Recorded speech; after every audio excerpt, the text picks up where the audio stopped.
Hi there, welcome back to the 365 Challenge, 365 guitar lessons in 365 days. In the last video I was talking about interval names and all the details to do with that. Let's talk about, in particular now, intervals of the major scale and where to find them. This is a very useful thing to know. In terms of songwriting and playing lead guitar and picking out melodies, that kind of thing, it's an incredibly helpful thing. It makes your playing and your songwriting much better when you find it easy to think, okay, this is the root note of my chord, and these intervals, what are the intervals that I'm using, and what can I add to them, and that kind of thing. In terms of, harmony, it's all very good, interesting and useful stuff to know. Well, I find it interesting. I know not everyone else does. But I'm going to use the A major scale. So you might know it just as this, the A major scale. And for those people studying their modes, it's Ionian mode. Okay. So well, let's just go through rather than all 12 intervals like I did in the last lesson, let's just talk specifically about the intervals of the major scale and where you find them. And it's a good idea to sort of memorize this and get really quick at finding them. Okay, so A, on the 5th fret of the 6th string, that's our root note.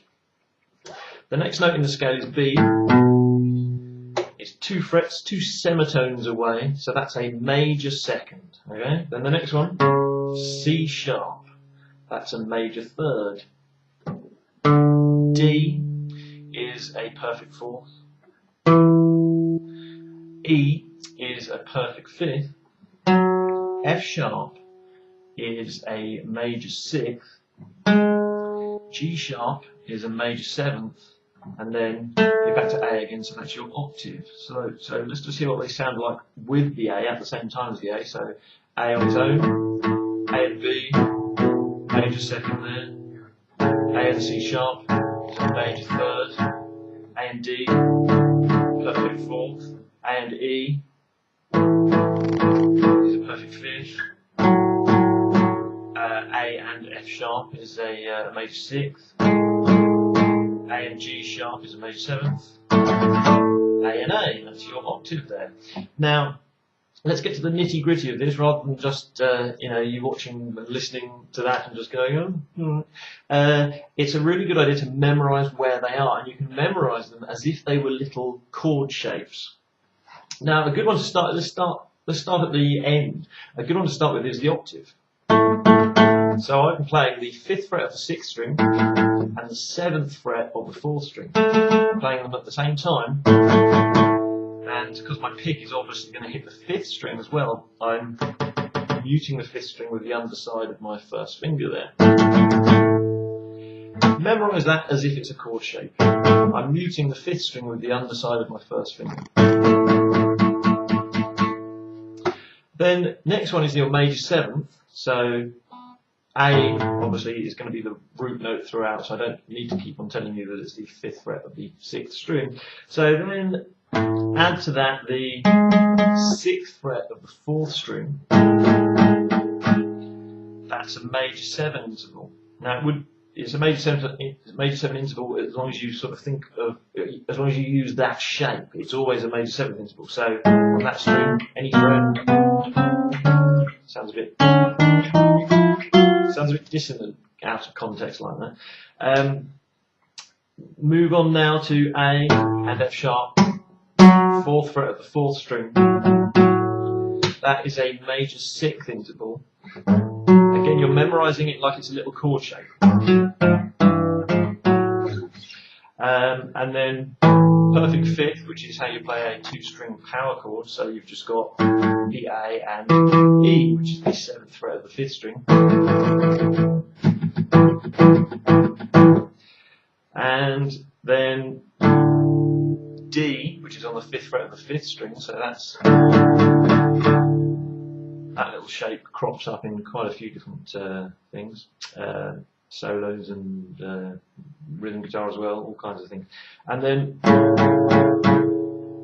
you've you've got your C sharp on the 4th fret of the 5th string, so that's a major third interval. And you can quite often do a combination, or if you want to sort of add, if you want to have a melody with a harmony and add the harmony yourself at the same time, you can use that shape. That's a major third shape, and you can use a combination of that with minor third shapes. So instead of having a melody that goes something like, you could have, so that's the melody and a little harmony as well. So that was your major third shape, and then you can either think of the major second as being that sort of shape, where you've got your A there and the B there on the 2nd fret of the 5th string. Although most of the time I tend to just think of both of those tones as being on the same string, because that's where they are in the scale. So A is on the 5th fret of the 6th string, and B is on the 7th fret of the same string, the 6th string.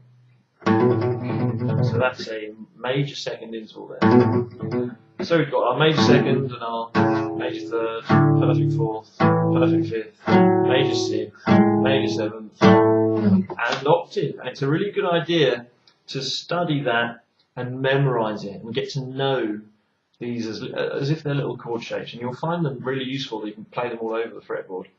And it doesn't hurt to sort of take it into the 2nd octave when you feel like you're ready, and start to think about from your octave there, like a 9th, major 3rd, 11th, 5th, 13th, major 7th, and another octave there. So you can. It doesn't really matter if you call them 2, 4 and 6, or 9, 11 and 13. But it's not a bad idea to start studying that 2nd octave as well. It's not as useful, I don't think, as knowing the 1st octave. So if you can memorize all of those chord shapes within the 1st octave, you will find that very useful in lots of different circumstances. Okay, that's the intervals of the major scale. See you next time.